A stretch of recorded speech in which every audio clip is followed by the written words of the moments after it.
Hello friends, welcome to digital electronics video series. आज इस video से अपन स्टार्ट करेंगे डिजिटल इलेक्ट्रॉनिक्स की सेकेंड यूनिट, जो है हमारी combinational circuit. First unit already हम कवर कर चुके हैं, तो सारे लेक्चर्स फर्स्ट यूनिट के सीक्वेंस से आप देखिएगा। आज से अपन स्टार्ट करेंगे इंट्रोडक्शन टू कॉम्बिनेशनल सर्किट, यानी कॉम्बिनेशनल सर्किट का इंट्रोडक्शन। कॉम्बिनेशनल सर्किट क्या होते हैं, कॉम्बिनेशनल सर्किट कैसे काम करते हैं, कॉम्बिनेशनल सर्किट के क्या एग्जाम्पल है। ठीक है, तो सबसे पहले अपन देखते हैं what is combinational circuit. Combinational circuit basically ऐसे लॉजिक सर्किट्स होते हैं जिनका आउटपुट उनके प्रेजेंट इनपुट वेरिएबल के कॉम्बिनेशन पे डिपेंड करता है। फिर से एक बार मैं आपको बताती हूं, combinational circuit is a type of circuit whose output is depend upon the combination of input variable, जिसका आउटपुट इनपुट वेरिएबल के कॉम्बिनेशन पे डिपेंड करता है। ठीक है, वो कहलाते हैं combinational circuits. It does not use any memory element. Combinational circuit में कोई भी मेमोरी एलिमेंट नहीं होता, यानी कॉम्बिनेशनल सर्किट में कोई भी मेमोरी एलिमेंट नहीं होता, इसीलिए उसका आउटपुट प्रेजेंट इनपुट पर डिपेंड करता है, प्रीवियस इनपुट या पास्ट आउटपुट पर डिपेंड नहीं करता। ठीक है, तो ये देखिए, ये ब्लॉक डायग्राम है कॉम्बिनेशनल सर्किट का। ये है हमारा कॉम्बिनेशनल लॉजिक सर्किट। जैसा कि मैंने आपको बताया कि कॉम्बिनेशनल सर्किट एक लॉजिक सर्किट होते हैं जो बने होते हैं डिफरेंट टाइप के लॉजिक गेट को इंटीग्रेट करके। ठीक है, तो ये हमारा कॉम्बिनेशनल सर्किट है जो लॉजिक गेट से बना है। इसमें नंबर ऑफ इनपुट्स होते हैं और नंबर ऑफ आउटपुट होते हैं। अगर इसमें n नंबर ऑफ इनपुट है तो इसमें m नंबर ऑफ आउटपुट हो सकते हैं। ठीक है, और इसका आउटपुट डिपेंड करता है प्रेजेंट इनपुट वेरिएबल्स पे, यानी जो हमारे प्रेजेंट इनपुट का कॉम्बिनेशन होगा उस पे हमारे कॉम्बिनेशनल सर्किट का आउटपुट डिपेंड करेगा। इसमें कोई भी मेमोरी एलिमेंट नहीं होता।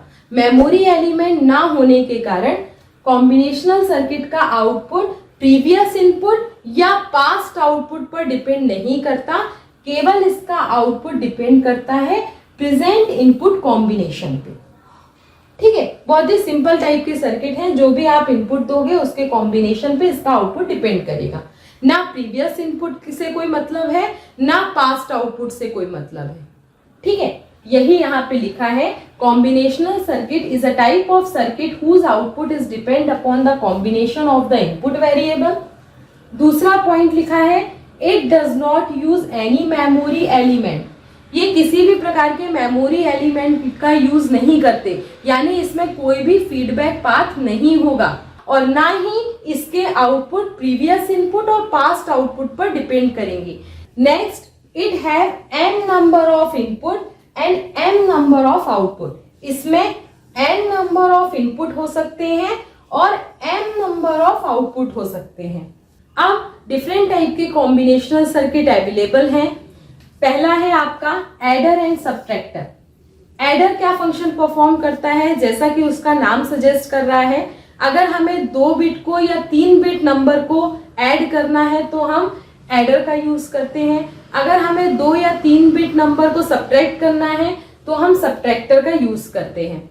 अब ये एडर सब्ट्रैक्टर कहाँ पे यूज होते हैं, तो कंप्यूटर का जो ALU होता है, अर्थमेटिक और लॉजिक यूनिट, वो जो अर्थमेटिक और लॉजिक ऑपरेशन परफॉर्म करता है, यानी जो addition, subtraction, multiplication, division, binary addition, binary subtraction, binary multiplication, division, वो परफॉर्म करता है इन कॉम्बिनेशनल सर्किट की हेल्प से।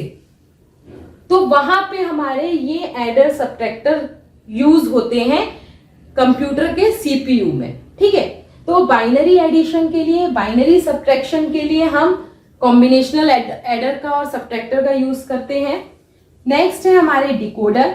किसी भी कोड को डिकोड करने के लिए हम डिकोडर का यूज करते हैं। मक्स यानी मल्टीप्लेक्सर। नेक्स्ट है आपके कोड कन्वर्टर। कोड कन्वर्टर का बेसिकली यूज किया जाता है एक कोड को दूसरे कोड में कन्वर्ट करने के लिए। फॉर एग्जाम्पल, जैसे आपके पास कोई ग्रे कोड है, ग्रे कोड को अगर आपको बाइनरी में कन्वर्ट करना है तो हम gray to binary code converter का यूज करते हैं। अगर हमारे पास कोई बाइनरी नंबर है उसको हमको हेक्साडेसिमल में कन्वर्ट करना है तो हम binary to hexadecimal code converter का यूज करते हैं। अगर हमारे पास कोई बीसीडी नंबर है तो बीसीडी को बाइनरी में कन्वर्ट करने के लिए हम कोड कन्वर्टर का यूज करते हैं। ठीक है, तो ये कहलाते हैं कोड कन्वर्टर। ये भी हमारे कॉम्बिनेशनल सर्किट की कैटेगरी में आते हैं। उसके बाद है हमारे कॉम्परेटर्स।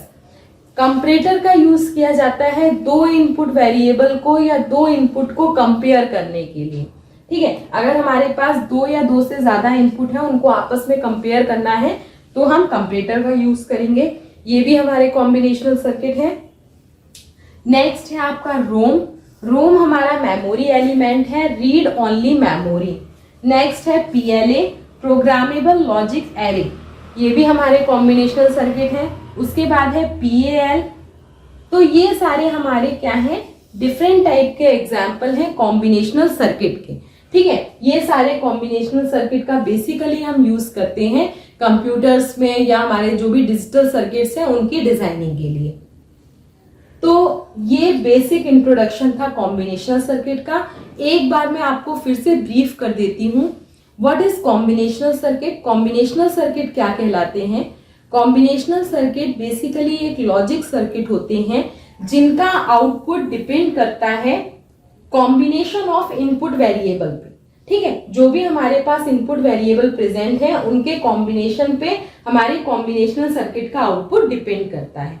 इसमें कोई भी मेमोरी एलिमेंट नहीं होता, इसीलिए इसका आउटपुट किसी भी प्रीवियस इनपुट या पास्ट आउटपुट पर डिपेंड नहीं करता। बहुत ही बेसिक और सिंपल सर्किट होते हैं, जो भी आपने इनपुट दिया उसके कॉम्बिनेशन पे इसका आउटपुट डिपेंड करेगा। इसमें n नंबर ऑफ इनपुट और m नंबर ऑफ आउटपुट हो सकते हैं। जो कॉम्बिनेशनल सर्किट होते हैं वो बेसिकली हमारे लॉजिक गेट की हेल्प से बने होते हैं, यानी लॉजिक गेट को इंटीग्रेट करके हम अपने कॉम्बिनेशनल सर्किट्स बनाते हैं। ठीक है, अब बहुत सारे एग्जाम्पल हैं कॉम्बिनेशनल सर्किट के, जैसे मैंने आपको बताया adder, subtractor, decoder, mux, demux, code converter, comparator, ROM, PLA और PAL. These are the example of combinational circuit. तो ये तो हमारे कॉम्बिनेशनल सर्किट का इंट्रोडक्शन था। नेक्स्ट वीडियो में अपन देखेंगे how to design a combinational circuit. हम एक कॉम्बिनेशनल सर्किट कैसे डिजाइन करेंगे, तो वहां पे मैं आपको सारे स्टेप्स बताऊंगी कॉम्बिनेशनल सर्किट को डिजाइन करने के लिए। तो stay continue, keep watching, keep supporting और चैनल को जरूर सब्सक्राइब करें और अपने फ्रेंड्स के साथ जरूर शेयर करें। Stay continue, keep watching, bye bye.